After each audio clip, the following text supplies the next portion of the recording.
Welcome back, beautiful people. This is another episode of An Untold Narrative where we host creatives, designers, artists, amazingly just good people on this planet. And today's guest fits all of those things, and I'm stoked to have him. He is a friend. He is an international traveler. He is probably most recognized for being a footwear designer, even though he's not a footwear designer. And I'm stoked to have Vaughan Lewis Carman on the podcast today. Vaughan, what's cooking? What's up? How are you? Where are you? Thank you, sir. Happy to be here. I'm good. Super Bowl Sunday. I'm in Brooklyn. Just finished up making some bomb potato salad for the party I'm going to after. It came out good, and it's not mayo based. It's vinegar based, so little bit of kick to it would be nice. Okay. But yeah, I'm doing good, happy and healthy. I love that. That is the most important. Being healthy is number one. I do want to reflect on what I just said in the intro of like how so many people think you are a footwear designer, but there's so much more to your career path and so much more knowledge and expertise that you've had. Like if you're sitting on a New York City train next to somebody and they ask you what you do just because you got this wild hair and you got these cool glasses on and they're interested in you, how do you introduce yourself? I mean, now I'd probably say I'm Vaughn, and of course the tradition, nice to meet you. I'd like to think I do just like, I don't know, just a general creative. I've been kind of going with object design for now. Tending to bounce between like footwear and apparel and material. Um, but yeah, I think I just like making stuff. Um, Really just like kind of like the community side design and getting involved with that big education head. Um, yeah, I think I just like say I do a little bit of everything, and I try to keep it that way. Yeah. Yeah, I mean, I definitely have noticed that in terms of watching you from afar, and kind of your progression throughout the industry. Of you've kind of gotten this recognition and meeting so many people, whether that's through the education platforms around footwear, but through your education and skill set in tanneries and leather expertise and things like that. What's been one of the coolest points of your career thus far? If you like had to extract one moment that like, if your career ended tomorrow, what's like one project or one experience that you've had that you've really, enjoyed? I think, let me see, probably, and we talked about it a bit ago, so I think it would be good to talk about it because it was a big impact, and it was like one of those like whoa type of moments. But I think my junior year to my senior year at college was probably one of the best like year to year kind of like ends that I could have had. The spring before my senior year, we were lucky enough to have Virgil Abloh come like talk at our school. Um, and I was doing a lot for the school at the time and was like really involved. So it was really nice. Me and like a couple other people were lucky enough who were also involved in the school, like got dinner with him. And, it's like one of those things where you're getting dinner with this guy who like, you've seen all the YouTube interviews you can, you've like listened to all the podcasts, you've seen all the work, and like you just heard him like talk in front of like the school and like the province community. And he brings up the off-white Jordan 1, and he's like, this shoe is gonna change the world, and no one knows what he's talking about yet because they hadn't even come out yet, because this was 2017, I think, like early 2017. um and just to chop it up at dinner and like be like, wow, it's like you can be like a design head and like really successful, but he was such a down to earth guy. And it was like one of those opportunities where it's like, dang, like, just really sweet. Even at the end of dinner, like he like we all like exchanged numbers. Um, and I remember that summer, because I was like staying in Providence.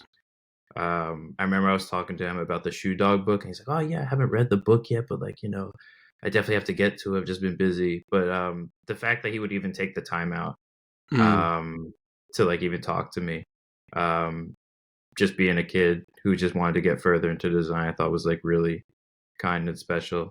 And I took like that energy from the end of that year, and then my senior year, I finished up by kind of abandoning my senior thesis. It could have been a lot better, but I ended up working at Converse for 6 months and commuting to Boston from Providence.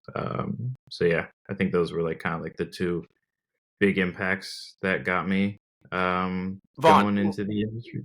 we're Yeah. 6 minutes into the interview, and you drop a bomb like "I've had dinner with Virgil Abloh," which is probably going to be the title of this episode because that is just not too many people in our ecosystem can say that they've had that opportunity, and I appreciate you sharing it with us.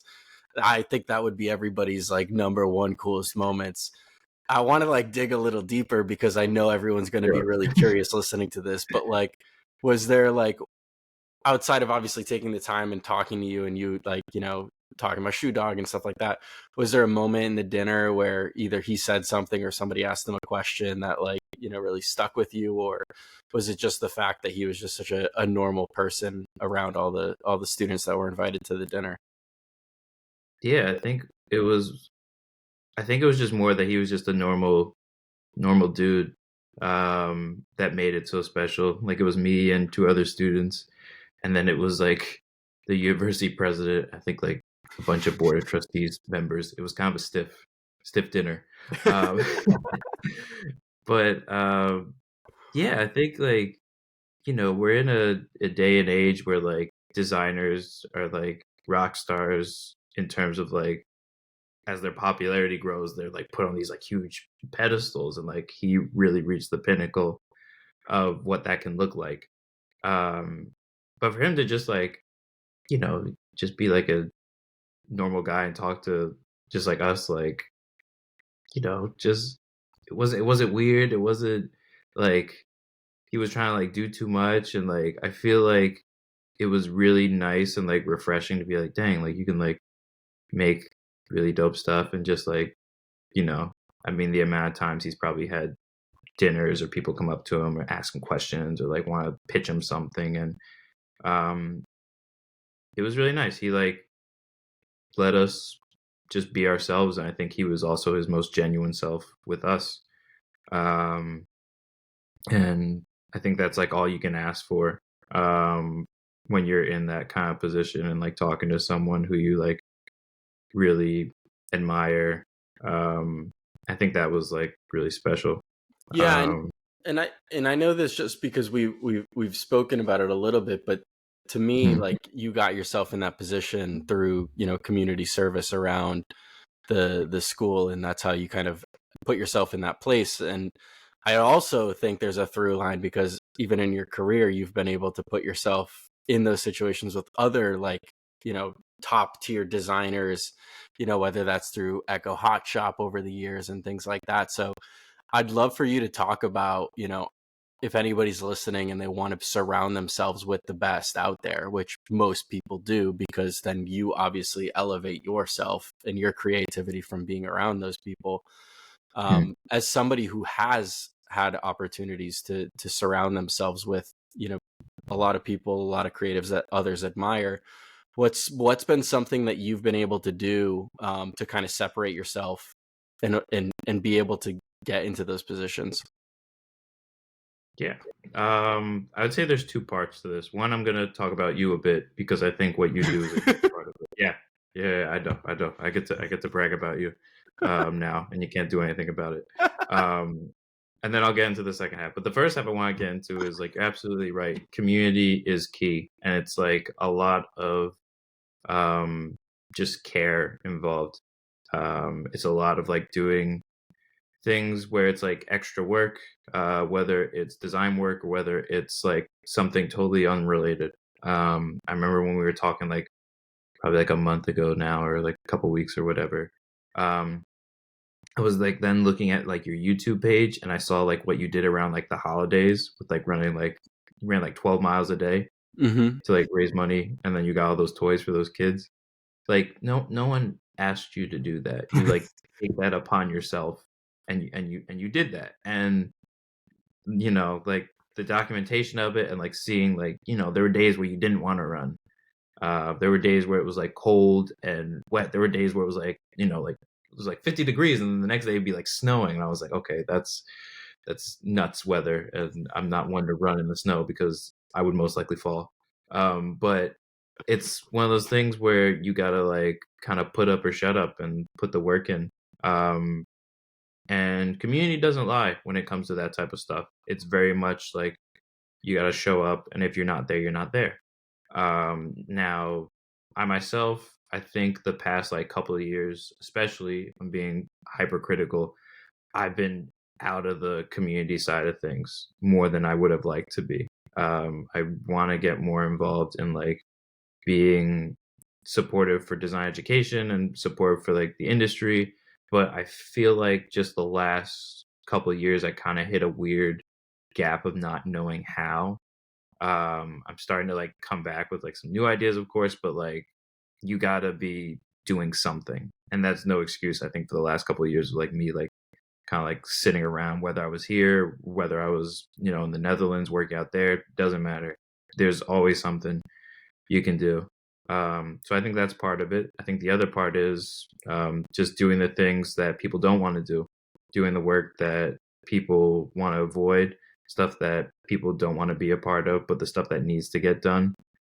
Sometimes it's grunt work. Sometimes it's the really tedious stuff. It's the annoying stuff. It's the early mornings, late night stuff. Um, and especially like when you're younger, there's going to be a lot of people who try to avoid that stuff.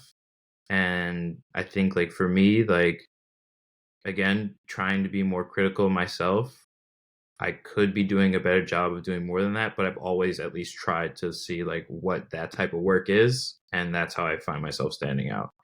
Um, when I was in the Netherlands doing stuff for Echo Leather, of course I made leather, but then I was also doing graphics. I was also helping with creative direction. I was also helping with hot shops and like doing education and group leading and like guidance for participants and stuff. Um, Aside part of that too, one year we had this huge wall of leather. It was probably like a 12, 14-foot wall by maybe like, because of Super Bowl Sunday, I'll probably say like 80 yards. That's terrible. I'm sorry for the metrics, Europe. I'm using yards, and I knew you guys hate me. You hated me when I used inches too over there. It was brutal. But just for sake, a big old wall of leather, and we like hung hides. And it was like supposed to be this big decorative wall for Hot Shop. We were on a forklift, me and a colleague, and we stapled the hides by hand with like these industrial staple, and we were we're up in the air. Like it was my first time on a forklift, and like we were doing our thing. And it was also in the summer, so it was like a 95-degree day, hauling leather up a forklift, staple here, like line it up, make it look nice, get this whole color gradient going. And it was brutal work. It was brutal work. But we knew we needed to get it done, and we knew that like based off like our schedules or like whoever was available, that we were the ones who were going to be working on it. And we got it done. And I think those are the type of moments where you kind of have to dig down and be like, okay, like this isn't going to be the end all be all project, but if I can get something out of this that I can take with me, I'll figure it out. And it'll be a benefit in the long run. So I just try to always remind myself of that. There's always something to take with a grain of salt. There's always something you could learn. But yeah, really about doing the work. I think that no one else wants to do is kind of figuring out these new skill sets that you can find. Yeah, for sure, Vaughn, and appreciate you sharing a lot of nice things about me. So now I'm going to do the same about you because because I know, you doing those little things, whether it's getting on a forklift for the first time or doing what you call the grunt work where nobody else wants to do it, actually provided you more opportunities to then lead these hot shops and be around, the Daniel Baileys of the world and the Dominic Shimbronis and the, whoever it is at these hot shops, which, again, you wouldn't, maybe you would have, maybe you wouldn't have gotten those opportunities otherwise, but, you showed Echo's leadership to a certain degree that, hey, this guy's really passionate about what he's doing and he's willing to do the work that they don't want to do and they don't even know who to ask to do. You just got up and did it. And that doing the work aspect is so vital and so important. So yeah, I think what you've been able to accomplish so far is really, really interesting. I do want to pivot a little bit because I know you obviously spent some time internationally in the Netherlands at their HQ, and then you had a chance to come back to New York City for a little bit. What's been the best and worst parts of living and working internationally, but then also having to come back home? And has it been better? Has it been worse? Has it been do you wish that you were still overseas? Like where's your mindset right now? Yeah. I mean, pros and cons to both. A lot of credit to Echo. They scooped me up after I was working in Boston for Reebok, doing apparel and classics. And I was like, okay, like my apprenticeship is only a year. And COVID hit, so I was like, okay, this is gonna be nuts. There's no way they're gonna like keep me, which I get. I got find something else, and luckily they were like, oh, would you be interested in working here? I just gone to my first hot shop as a participant that summer before, so I was like, oh man, it would be cool to like work out there. Um, and went through the interview process, and they were like, yeah, come on over. So that August, like right when like COVID um, got kind of bad in Europe. That's when I got there, and then everything closed. I was like, oh, this is great timing. Um, but yeah, it went from let's see how this goes to 3 years in the Netherlands, working at the tannery. Specializing. By the end, I was really doing a lot of experimentation with like digital leathers and like their whole printing process, and then like also helping with like some collaborative projects and some inline product architecture stuff just for like regular inline leathers. But yeah, huge opportunity. I would say the challenges were just it was my first time really like living abroad that long term. When I was in school, I was lucky enough to go abroad and get my start in leather. Shout out to Kathleen Grievers who got me out there. Um, and I was in the Netherlands and Italy, but that was like 3 months. And this was, I didn't know it was gonna be 3 years, but it was like also like COVID, Mm, and everyone was like super tense. Definitely had some instances where I think were a bit on edge also because of COVID, and they thought like, um, sucks to say, but they thought like internationals were bringing COVID to Europe, so definitely sure. had a couple run-ins of just people yelling at me for no reason. So definitely don't miss that part. But yeah, I mean the people I met out there were great. The colleagues and coworkers I met out there were fantastic. That whole Echo team was really phenomenal. And then, yeah, I got the opportunity to move back in March, and I was working for Echo US as a brand engagement specialist. I was doing like some creative planning. I was doing some like basic like brand introductions for I think people who would do well to work with the brand, or like things that we could do to like improve like brand awareness specifically in New York. Um, and I would say the only downside so far, because the good side's been great. My family's in Jersey. I'm Mm, in New York. My friends are here. I can like travel a lot more easily now and like just like be around people that I've missed. Um, so that's been wonderful. And the job was really good. And then November, Echo had a company restructure. So I got laid off in November. Um, But yeah, I think, they have a really good opportunity.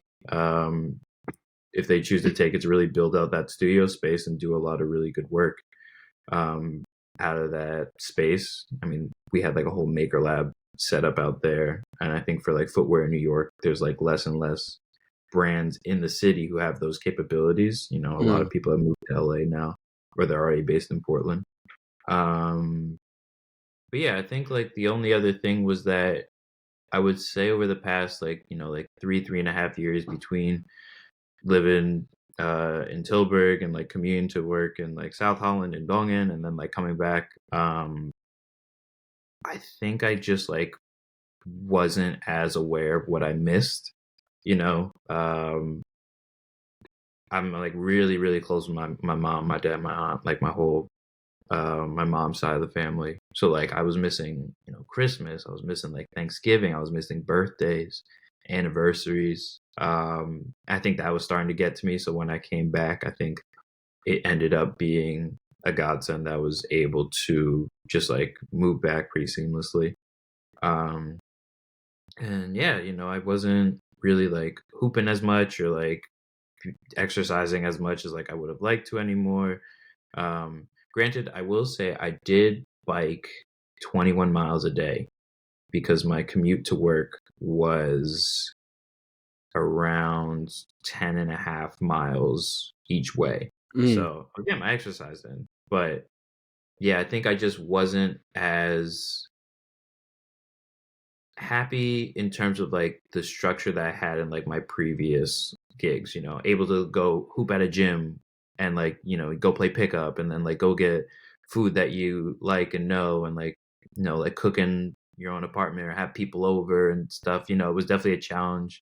And I never really found the depth of the community outside of work that I wanted out there. Because also we weren't close to Amsterdam. We were like, like hour and a half train ride south of Amsterdam. mm. But the people I did meet there, especially through work, definitely held it down for me for 3 straight years and gave me one of the best experiences I could ask for.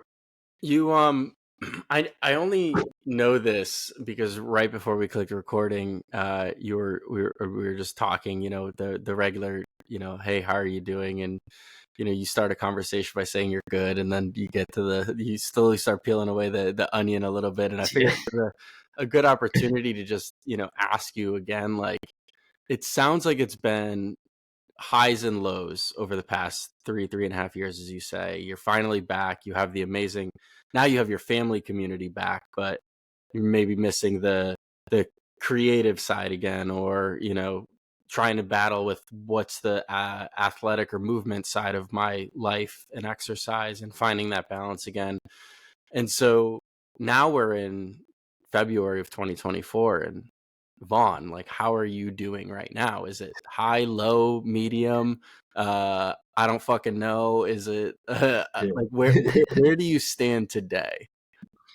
Oh yeah, all pretty valid. Valid questions. I think for a while I thought I was like okay. I still think I'm like okay, but I think just on paper this is probably definitely a low point. I've been lucky enough to have like a really wonderful career so far. Like last year of school, had my first job, got out of school, had my first internship, took that, got another great internship, and then took that and had a wonderful job for 3 years, and then got promoted to a new job and was able to come back to the States for, like I think it was around like 6 months.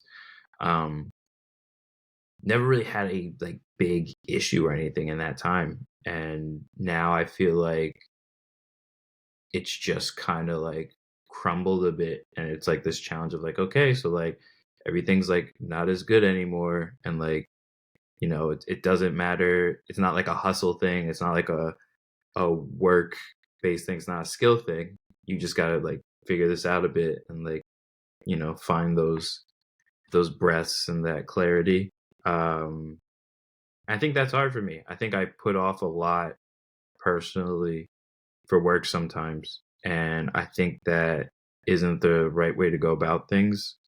And it's funny because I'm like, ah, man, like of course, like I'm saying this, but it's like you gotta put your money where your mouth is. Proof's in the pudding, and I haven't been doing that. And I think it's affecting a lot of things. It's been affecting a lot of things in terms of just like my consistency, I think, and a bit of my just like clarity.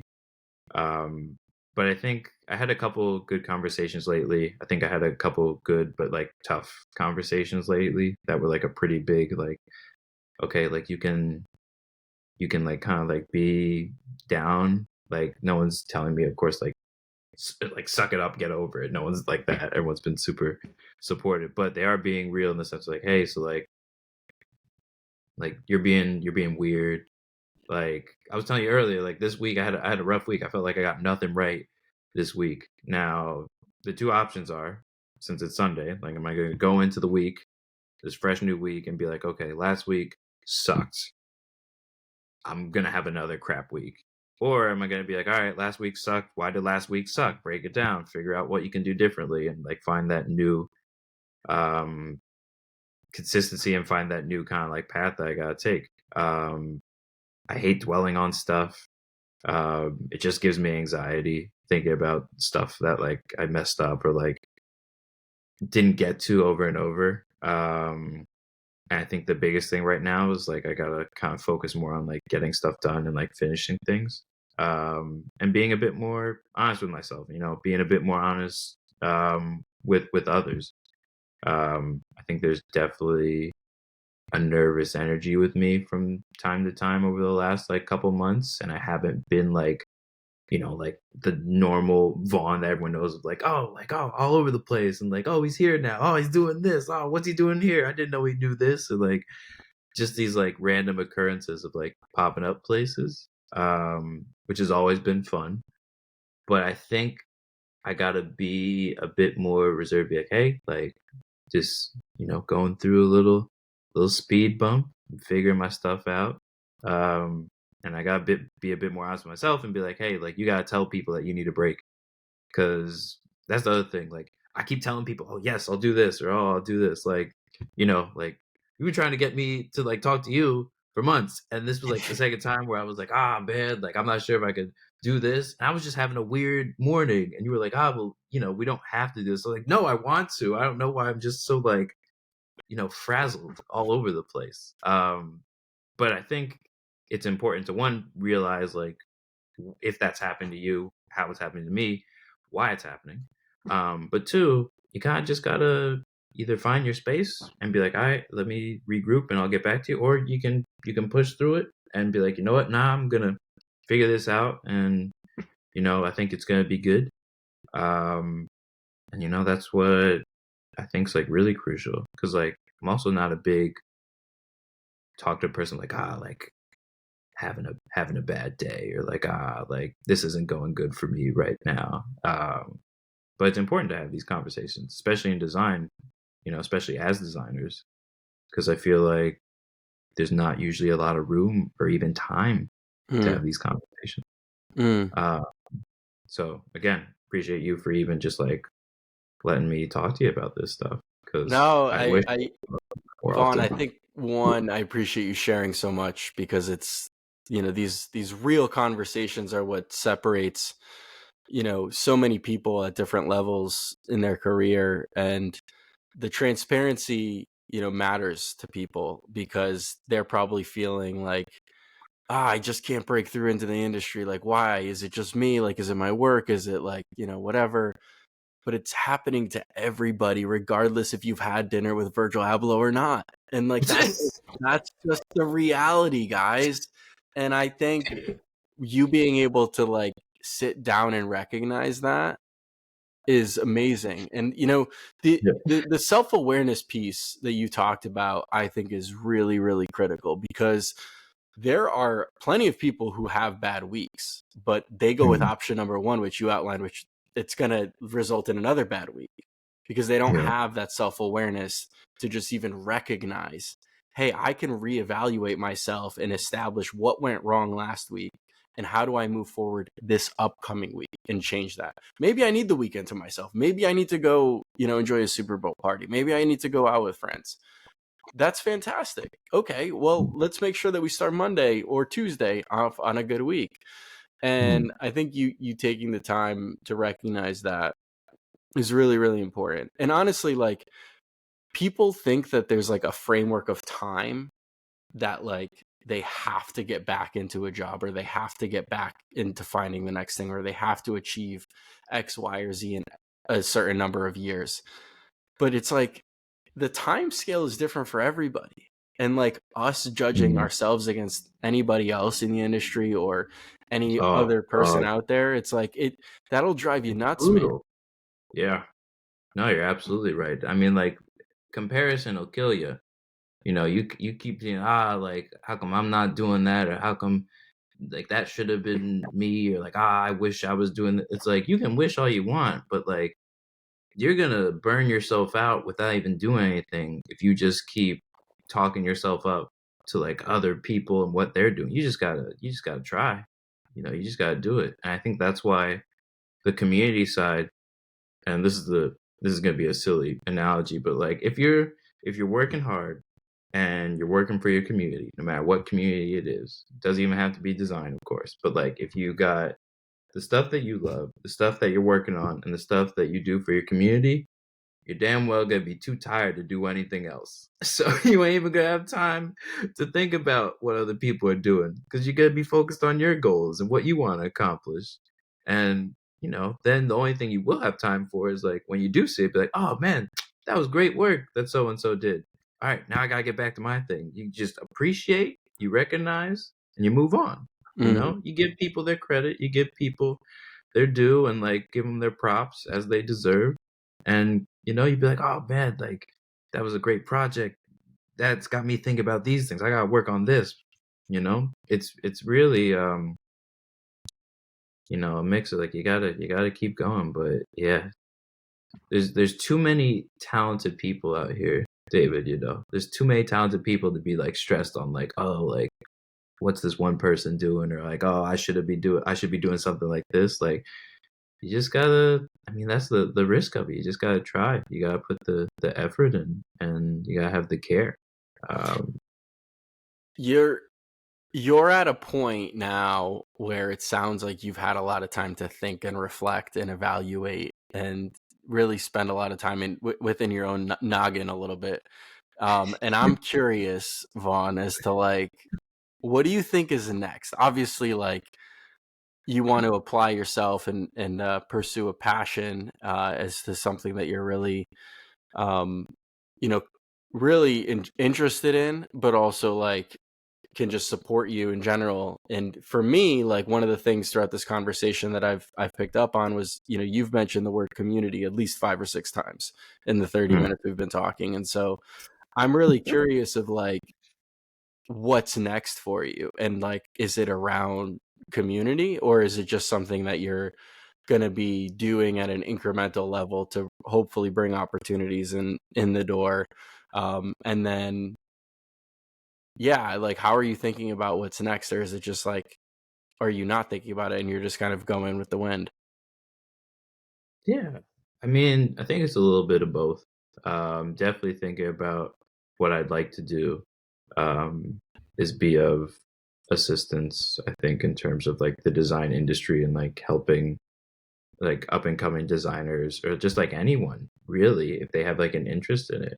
Um, I think my biggest thing is like I really want to teach one day. I want to get my teaching degree and teach. So any step towards that would be great. But I think at the same time, yeah, next steps. I don't think I have to really know what I'm aiming for right now. Definitely keeping options open in terms of like what I like to do and what I think I'm good at, in terms of like the community planning, or like the engagement, or like the material side of design, that stuff's there.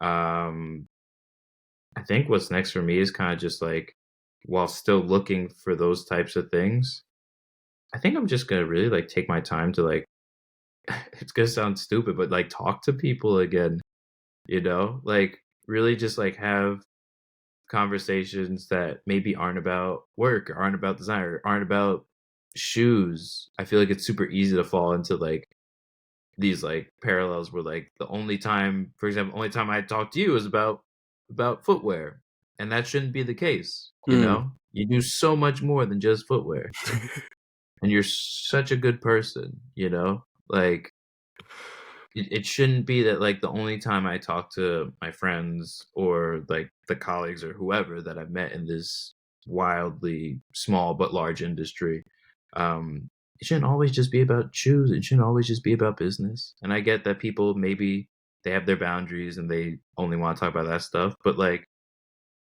that's fine. I could still ask like just like, you know, how's your day going? What you been up to? Did you catch this game? Like, and you find the people that then builds out that community. I had a talk recently because I'm doing some community work, some volunteer work with the Rhode Island School of Design now. Um, being there, being in charge of their alumni footwear affinity group. So trying to like bring back all the footwear alums that graduated from RISD to like just meet up and do some cool stuff, whatever. And the last call I was on, I was just a bit critical of what the purpose of the group was. Cause I'm like, okay, we bring all these talented alums back. Is it just going to be us high-fiving each other saying like, oh, you went to RISD, I went to RISD, we can shoot. Yeah. Like that's not doing anything. That's cute, but that's not going to cut it. Like, how are we working with students? How are we working with the fashion department and the ID department or anyone else who's interested in like getting into footwear? How does this like trickle down into getting these designers out there or getting them more involved with the university if they want to impact students? Because again, RISD doesn't have a footwear program, but we keep producing all these really good footwear designers. So there's clearly a disconnect somewhere. Mm. Um, and I bring this up, so I'm doing work for this, and I got a email in my LinkedIn inbox that someone from RISD reached out and they wanted me to come to portfolio reviews for their students, and I was like, oh, this is great. But then I was like, I'm not working with Echo anymore. Like, I don't know if like they would want me to be in their portfolio reviews because now I'm not an industry professional. I don't have the title, I don't have the job type of thing. I was talking to this woman at RISD, Deb, about it. She was like, no, you should reach out anyway. I think they'd be like happy to have you. And I think that's the biggest point of like, you're going to be a designer. We're going to be designers, whether or not we have the title tied to a company, whether or not we're working for ourselves or working for somebody else or working for a conglomerate. We're still going to be people who know how to make stuff. And I feel like through the past, 5, 6 years, I've been like successful in the industry. I've definitely started to forget that and have gotten too business oriented. Mm. Um, my first pair of shoes that like I ever made or worked on, I was doing custom Vans. I was doing custom Vans with Sharpies, and I was waterproofing them. And I was selling them for $50, and I had no concept of just like bill of materials or how much it costs to produce or like the time.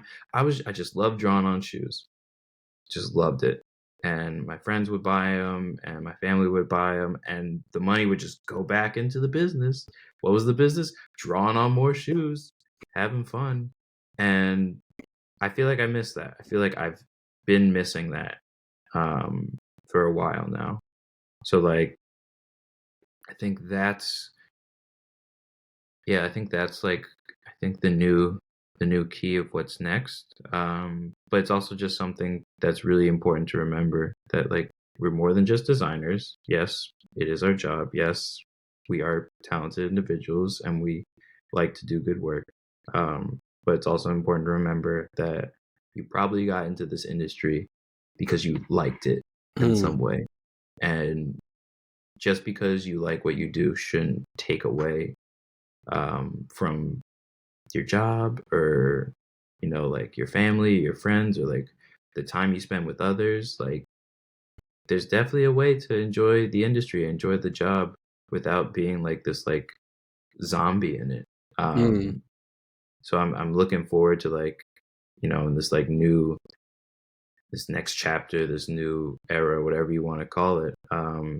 Just going back to basics, just like talking to people about, stuff like this, like why I got into shoes in the first place, like what I like about design, why I liked leather, why'd I move across the globe and knew nobody and did it on a whim, like, you know, um, I think because that's what makes it special. I think you're really onto something, and I think it's gonna work out for the best in the coming days, weeks, months for you, man. Because I remember, I think I've shared this on the podcast, but if I haven't, I'm gonna share it now. Years ago, I want to say it was like 2017. One of my best friends, Dylan, this was back when I was really like the only thing on my social media was Vibram everything. From obviously like I was really passionate about the job. I was really excited. I was gaining like a tiny bit of a following from it, and he asked me, he's like, "Hey Dave, do you think that Vibram defines who you are?" And I like immediately was like, "No, what are you talking about? Why would they define?" And he was like, "Well, I think like it's the only thing that people know you for, and you're not sharing who you actually are."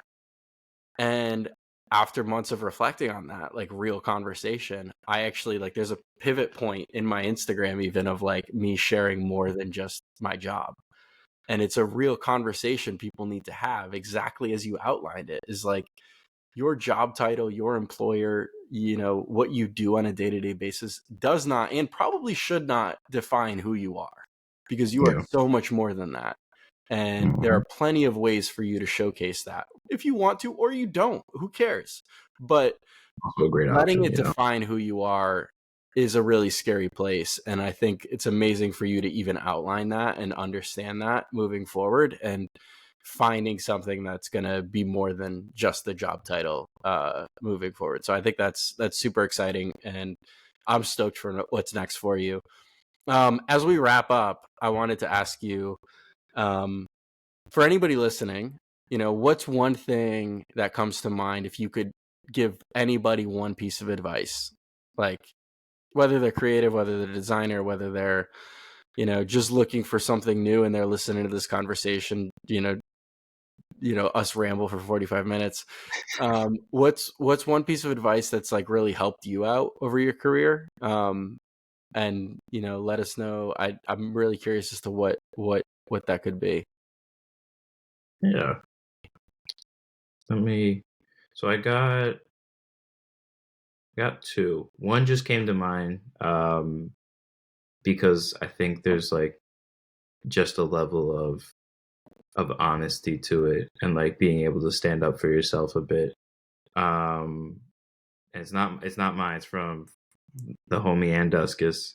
Uh, just knowing and understanding that like you can say no to jobs, you can say no to literally anything. You can like take your time and figure things out, and just like knowing to like to say no, and like being like, okay, like I don't think this is for me, or like I'm not feeling this, or like like having that like little voice in your head and listening to it, I think is like really crucial.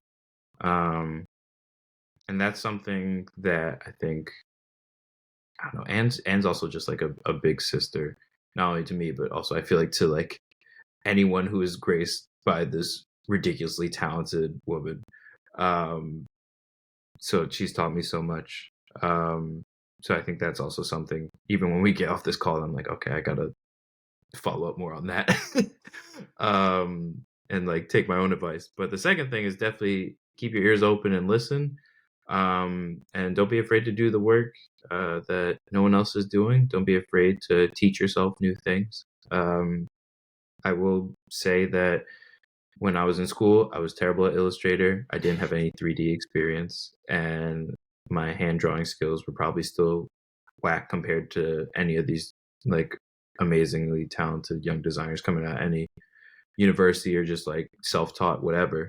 I was trash. I'll say it. I was trash. I worked my butt off, but like I was better at communicating things than visualizing things. I could talk you through something, but it was very doodly. Better now though. It's okay. Um, I think with that, I got really good at figuring out what I was good at, and then like teaching myself how to be better at things, and like what skill sets could complement me.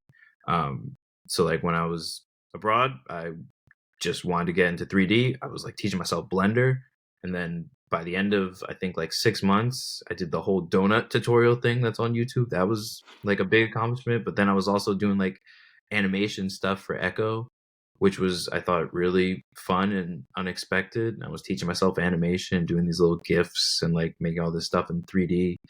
Um, and no one said, Vaughn, this is something you should do. Vaughn, we think this is a skill set that's going to be applicable later on. It's just something that the dots were connecting. And I was like, I think this is going to be beneficial to me later. And because I was doing all this stuff, I believe that's how I got more involved and suggested for digital printing on leather and led to that whole realm of study. Um, so yeah, just knowing when to say no and like being confident in your decisions and self belief, and then always be listening. Always listen to yourself and just make sure now and again there's always going to be some work that no one else wants to do, and it's okay to get it done. That is a beautiful way to wrap up the episode.